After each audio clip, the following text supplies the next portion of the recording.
All right. Okay. Good afternoon. Good afternoon. Good afternoon. Today I'm going to give my speech on the millennium, Y2K. Many people believe that it's going to be the end of time. Nothing will exist. Was it a myth? Was it factual? Or was it just a big hoax? The Y2K bug was a coding of the computer system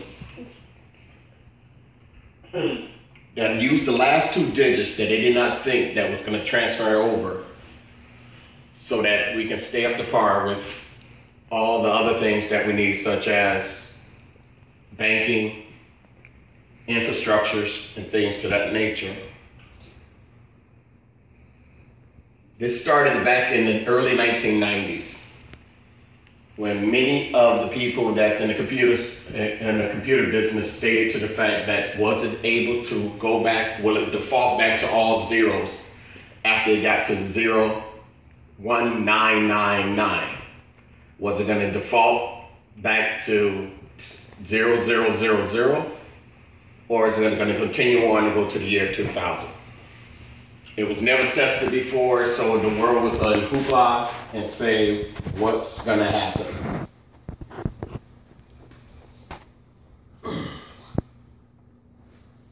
Many feared that the clocks, when they hit midnight in the year 2000, computers with the correct date will be improper because of the software to repair. And it would have cost millions and billions of dollars for it to be corrected if it had happened. But was it just limited to the computers? Was there anything else that could have been, compromised because of the millennium bug or Y2K?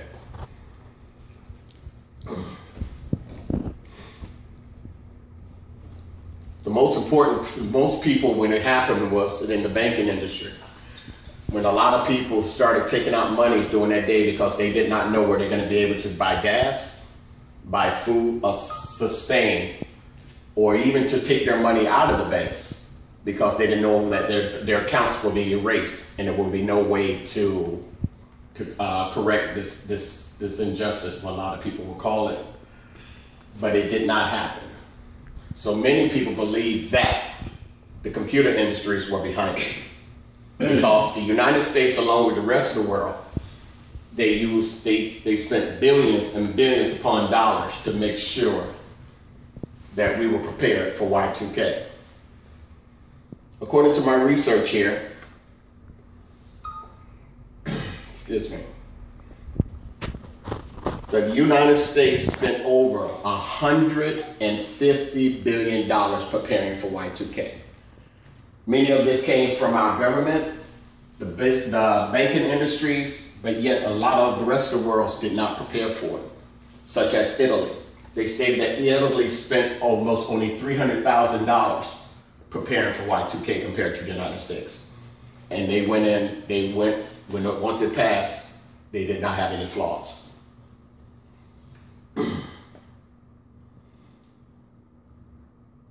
Bill Clinton was the president during this time frame, and he stated to the fact that the United States had to pass the Information Readiness Disclosure Act. It was designed to encourage companies to share the Y2K data by offering them limited liability protection and sharing that information for products, methods, and best practice. A lot of us here had to make sure that the computers that we had were compliant to Y2K. So many companies such as Apple and Microsoft was offering software to make sure that your computers were protected. The European countries such as the Commission, the Western Europe and European Commission wanted to make sure the European Union's countries members were also protected. Asian countries such as China and as well as Japan, they also had their own entities and they spent well over $50 to $100 billion to make sure that it did not happen. But the most influential people was the poor people that did not understand that what is the severity of Y2K and how did it affect them. Like I stated before, almost $300 billion were spent. Over half of that was inside the United States. That's more than a lot of countries' spending power for 10 years, especially countries of Africa and undeveloped countries. As the first day of the dawn, January 2000, it became apparent that the computer system were intact. The relief was felt all over the world, but that's when a lot of people started accusing, including the media, of the companies, like I stated before, are making the people be more aware of something that would not occur for them to make money on it. Those who worked in Y2K compliance efforts stated that the biggest threat was the media. They have made people so afraid that they thought that the world was ending.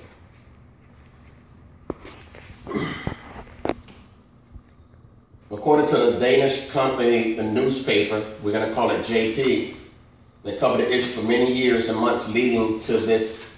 They stated that most of the sensationalism occurred for the media, for us not to know. And then it kept people afraid of what was actually true.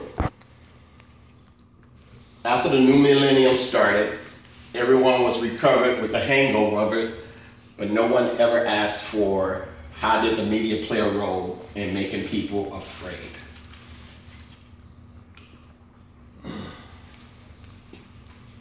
And like I stated before, the only people that made any money during that time was the computer companies and people that made the software, just such as spyware, to say that make sure your computers are Y2K compatible and make sure your fundings were protected at companies that said that up to this point, that anything that you had deposited in your account will be protected.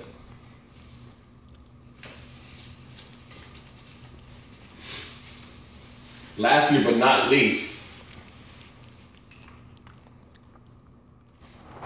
was Y2K a hoax? Time has told us that through time that there should be what am I looking for? The end of time, for people thought that the Y2K was the time of the beginning of the end of time, the apocalypse. But history has shown us that man has made these. Nobody knows when we're going to be born. Nobody knows when we're going to die. So to put the fear tactics in us, they tried to associate the year 2000 with the year that everything would crash and the world would come to the end. But this is not the first time that this has occurred. Through Christianity in the year 1000, there's few recorded incidents about people stating that that would be the year and Jesus and God will dim the world and civilization as we know it will end.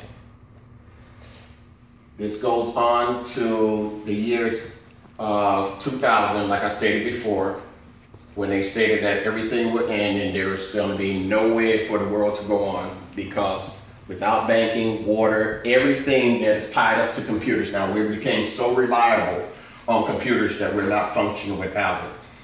Everything that you do on your normal basis is related to computers. When you go shopping, it's related to computer. You go buy gas, it's computer. When you do your banking, it's computer. When you eat, it's computer. So everything that you do is tied to a computer.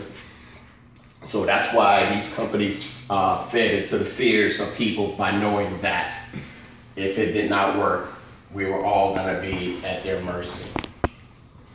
So in concluding, was it a hoax? Was it real? Who benefited for it? How much money did we spend? The question is up to us to continue on working on things like this to make sure when we see something that comes in the near future, because it's not going to be the last time something like this here when somebody's going to be like Chicken Little and say the sky is falling. It's up to us to sit back with a frame of mind and say, is it a hoax or is it for real? Thank you for listening.